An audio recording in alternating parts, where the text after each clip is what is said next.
Amritlal દુસરા. Sir, જે Chandipura virus છે તેના કેટલા કેસ સામે આવ્યા છે અને શું પરિસ્થિતિ છે? ચાંદીપુરા કેસના શંકાસ્પદ 5 કેસ અત્યારે આવેલા છે. પાંચેય દર્દીઓની શું પરિસ્થિતિ છે? 5 દર્દીઓ એક્સપાયર થઈ ગયેલા છે. સર, સિવિલ હોસ્પિટલમાં આ ચાંદીપુરા વાયરસને લઈને કયા પ્રકારની સુવિધાઓ છે તે ઊભી કરવામાં આવી છે, શું કહેશો અને તંત્ર કેટલું સજ્જ છે?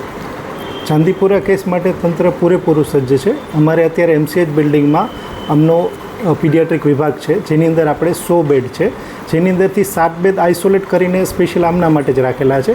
અને એ 7 બેડની અંદર કમ્પ્લીટ ICUની સુવિધા છે, સાથે ડૉક્ટર અને નર્સિંગ સ્ટાફ પણ છે આપણી પાસે. ખાસ કરીને સર, જે આ ચાંદીપુરા વાયરસ છે તેનાથી સાવધાન રહેવા બચવા લોકોએ શું કરવું જોઈએ, શું સલાહ છે? ચાંદીપુરા વાયરસ છે એ સેન્ટ ફ્લાયથી થતો રોગ છે. એનો વાહક જે છે ને સેન્ટ ફ્લાય છે. તો ઘરની અંદર જેટલી તિરાડો હોય એ તિરાડો બૂરી દેવી જોઈએ. અને જો કોઈને પણ શરદી, તાવ, ઉધરસ, બરાબર ઝાડા અથવા આંચકી જેવા કોઈ પણ લક્ષણ આવે તો તુરંત જ નજીકના ડૉક્ટરને બતાવીને એની આગળની સારવાર કરવી જોઈએ. રાજકોટ સિવિલમાં શું વ્યવસ્થા કરવામાં આવી છે?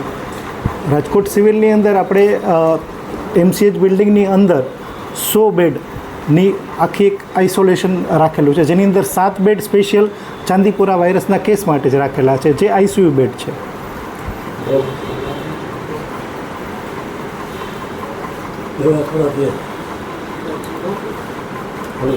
તમે એવું કીધું કે હા આવી જવાનું.